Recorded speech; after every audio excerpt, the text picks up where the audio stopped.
With titles like From 0 to 60 and 80 Proof, Daiquiri Derby, and Spirits on the Speedway, his films grace the screening rooms of some of the most influential directors in his industry. But you'll never see his name on any theater marquee. He's Marcus Apple. Today marks a nostalgic anniversary of sorts for this mercurial artist. Exactly 4 years ago this month, Marcus Apple put the brakes on a career in overdrive. Going into self-imposed exile and turning his back on an industry he single-handedly helped revitalize. For 4 years, he never spoke about the reasons for his sudden absence. Some say it was because he was too sensitive in a most insensitive profession. Some weren't as kind. But like most Hollywood stories, I found the truth somewhere in between, on a road that was much bumpier than I ever could have imagined. When the Department of Motor Vehicles decided to resurrect its film division, I was the first choice to head it up. And why was that? Maybe because I'm very close to my brother Ronnie. He's a homosexual, so I guess they figured I was comfortable with those artistic Hollywood types. That was, of course, before I met Marcus Apple. So, did you know at that moment that you were discovering a legend? I didn't want him, but the higher-ups at the DMV wanted someone controversial, someone that would get their new driver's ed program noticed. So I said, okay. What am I doing here? Did I have another blackout? No, my drinking is under control. Oh my God, Susie! Oh my... And I'd love a Diet Fanta, no ice this time, thank you very much. Sorry, where were we? Oh, right. My mother was Maria Barola. She starred in The Taste of Trichinosis and the 1970s film series Ultra Suede, Fabric of the Future. So I grew up on industrial film sets, really. But about Marcus Apple... And I know what everyone says. Connie is industrial film royalty. She was handed her career. Well, sure. My name got me in the door. But at the end of the day, I had to deliver the goods.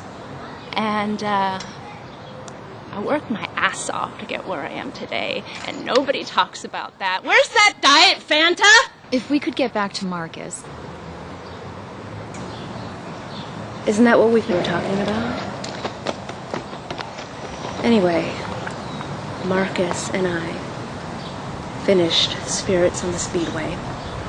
And, yeah, we were everywhere.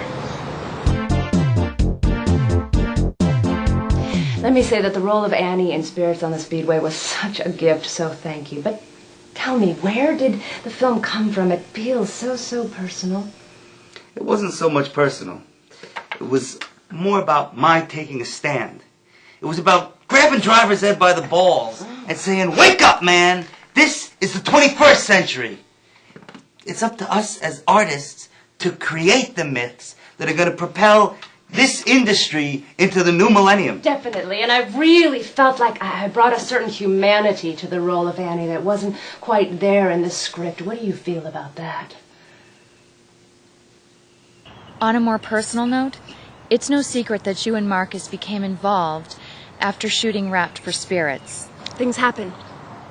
You're on a set with someone for 2, almost 3 days.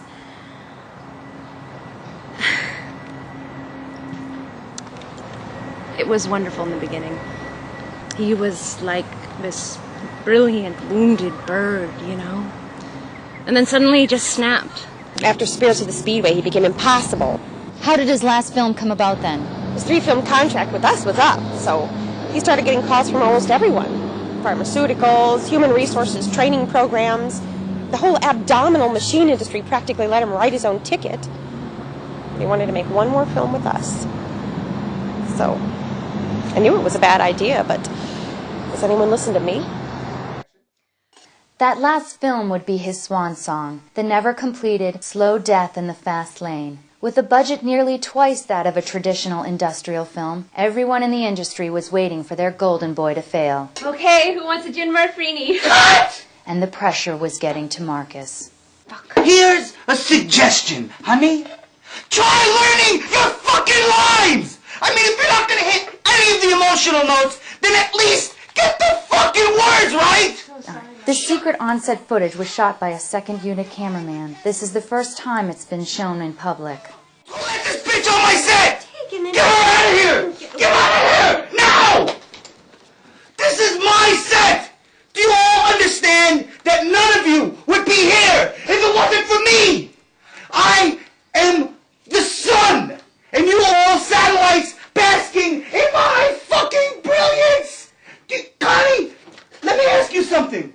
Who keeps the sun warm, Connie? Can you answer me that?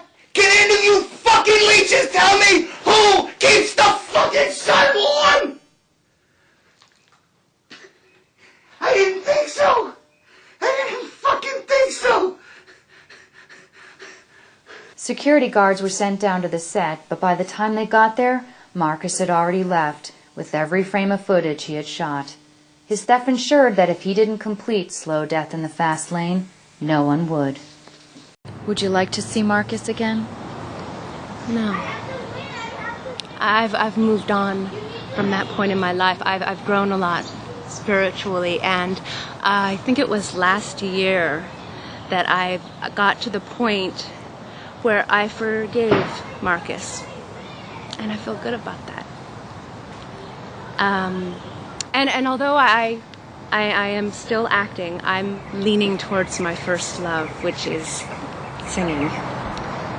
Yeah.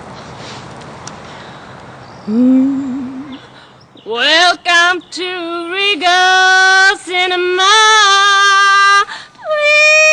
Please enjoy the show. Yeah. Not bad, huh? Who do I have to fuck on this set to get a Diet Fanta? So the DMV film division was shut down. Not too soon, if you ask me. They've gone $50,000 over budget and cost overruns and film stock losses. But I would have paid twice that to get rid of that little shit. That teaches those jackass bosses of mine not to listen to little Debbie Kandinsky. Do you want that off the record? I can say whatever the hell I want, sweetie. I work for the California Department of Motor Vehicles. What are they going to do? Fire me? And so we come to the end of the road, or do we? After numerous attempts to contact Marcus Apple, we received a call from the reclusive legend. This is his first interview in 4 years. Where have you been for the last 48 months? Well, I spent almost 18 months in the program. And then I bummed around the country for a couple years. Got back to my roots. Many people say that when you dropped out... Oh, I like to think of it as reclaiming myself.